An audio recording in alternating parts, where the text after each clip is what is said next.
من أول النهاردة إن شاء الله هبدأ معاكم روتين يومي من أول ما بصحى الصبح لغاية بالليل. هبدأ معاكم وخير ما نبدأ به يومنا هو الصلاة والسلام على رسول الله. اللهم صل وسلم وبارك على سيدنا وحبيبنا وشفيعنا سيدنا محمد وعلى آله وصحبه أجمعين. زي ما حضراتكم كده شفتوني، أول حاجة بصحى أشغل على القرآن أول حاجة، وبولع البخور بتاعي علشان يدي ريحة ويدي طاقة حلوة في قلب البيت. انا ببخر بايه؟ ببخر ببخور اي انواع البخور اللي انا ببخر بيها، بس الاساسي عندي في البخور المستكه وورق السدر، سنة عن الرسول عليه افضل الصلاة والسلام. بعد كده طبعا بأدي الفرض بتاعي، وببدأ بقى اجهز نفسي واجهز حاجتي، ونبدأ بقى ايه نشجع بعض كده كل يوم نعمل حاجة مع بعض. من اول النهاردة بإذن الله، ده اول فيديو نازل لكم ان شاء الله على القناة، هيبقى فيه روتينات يومية نبدأ بها اليوم وننهيه. كل يوم تعملي حاجة في قلب بيتك سهلة على نفسك، بحيث ان انت على اخر الاسبوع تكوني خلصت كل الشقة والشقة بقت عندك زي الفل. وفي نفس الوقت لما تشوفيها وتشوفي اللي انت عملتيه فيها تبقي فرحانة ومبسوطة. مش عايزين نهلك نفسنا كتير، مش عايزين نتعب كتير، هي كده او كده الحاجة ما بتخلص. يعني طلبات البيت وعمايل البيت متعبة، فاحنا لازم ندي حبة لصحتنا وحبة لبيتنا وحبة لولادنا. فلو كل يوم عملت حاجة وايدك في البيت هتخلصي كل حاجة بإذن الله. يعني زي ما انتوا شفتوني كده، عملت أوضة من الأوض بتوعي. كل يوم اعملي أوضة، اعملي المطبخ، اعملي الحمام، هنعمل كل ده مع بعض. هتخلصيها هتاخد منك وقت قليل جدا لو يوميا ايدك في الحاجة. يعني لو يوم مسكت أوضة، مسكت ريسبشن، مسكت أي حاجة، هتيجي لآخر الأسبوع كل الدنيا عندك زي الفل. خلصنا بقى روتين الأوضة وشطبناها، دي كانت يوم النهاردة كان الأوضة ديت.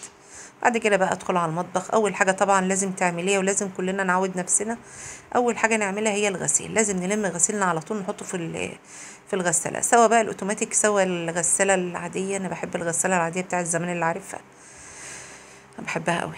في مره ان شاء الله هعمل لكم روتين للغساله بس، واوريكم بقى الغسيل بيدخل فيها وبيطلع ازاي. اللي عنده الغساله ديت يكتب في التعليقات. الغسالة العادية بتاعت زمان اللي كانوا أمهاتنا بيغسلوا فيها زمان، كان الغسيل الأبيض كده بيشف وبيرف زي ما بيقولوا كده، كانت بيتنشر الجيران يقعدوا يشوفوا ويبصوا لبعض ويشوفوا غسيل مين فيهم أنضف من التاني. أنا ما بحبش الغسالة بصراحة إلا العادية في الأبيض، وما بغسلوش أصلا غير في الأبيض. الأبيض بتاعي ما بغسلوش غير في العادية دي. خلصت بقى الحوض، عملنا حاجتنا، دخلت طبعا المطبخ. كان اليوم ده النهارده كان لأوضة، والمطبخ ده أساسي يوميا. يعني المطبخ انت يوميا ايدك فيه. بعد كده بدأت أعمل الغدا بقى بتاعي زي ما انتوا شايفين كده. إيه يعني حاولي تختاري اليوم اللي انت بتهلكي نفسك فيه وبتعملي فيه مجهود كتير، حاولوا تختاري حاجة تكون سهلة وسريعة على ايدك، في نفس الوقت ولادك بيحبوها ويحبوا ياكلوا.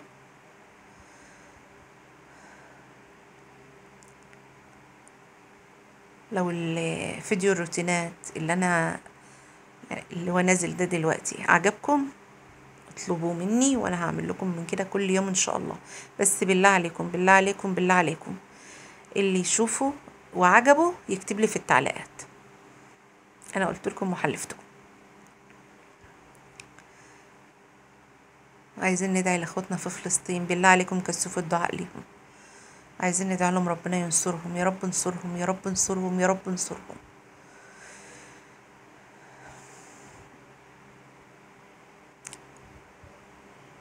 زي ما انتوا شفتوني انا عملت كباب مشوي، وعملت كفتة مشوية، والله عملت جنبه رز اصفر وطبخته وخلصت. وبعد كده بقى اشتغل بقى على البوتاجاز.